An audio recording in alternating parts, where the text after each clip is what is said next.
కాకినాడ జిల్లా తుని మండలం సిహెచ్ అగ్రహారంలో కనిపించకుండా పోయిన 2 ఏళ్ల చిన్నారి జ్ఞానేశ్వరి కేసులో శనివారం అనూహ్య పరిణామం చోటు చేసుకుంది. జ్ఞానేశ్వరి అదృశ్యం కేసులో కీలక ఆధారంగా పోలీసులు భావిస్తూ వచ్చిన పెంపుడు కుక్క అనూహ్యంగా చనిపోయింది. జ్ఞానేశ్వరి ఆచూకీ కనిపెట్టేందుకు తీవ్రంగా శ్రమిస్తున్న పోలీసులు పెంపుడు కుక్కకు జీపీఎస్ ట్రాకర్ కూడా అమర్చారు.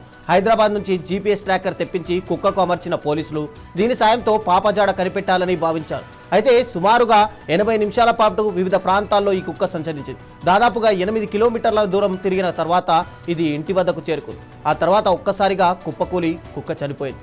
అయితే కుక్క మరణానికి కారణం ఆహారం వల్లే అని అనుమానిస్తున్నారు. గత 2 రోజులుగా వింతగా ప్రవర్తిస్తున్న కుక్క కనీసం నీళ్లు కూడా తాగక, తిండి తినక, సరిగా నిలబడలేక విలవిలలాడి చివరికి ప్రాణాలు విడిచింది. అయితే కుక్క మరణం పైన స్థానికులు పలు అనుమానాలు వ్యక్తం చేస్తున్నారు.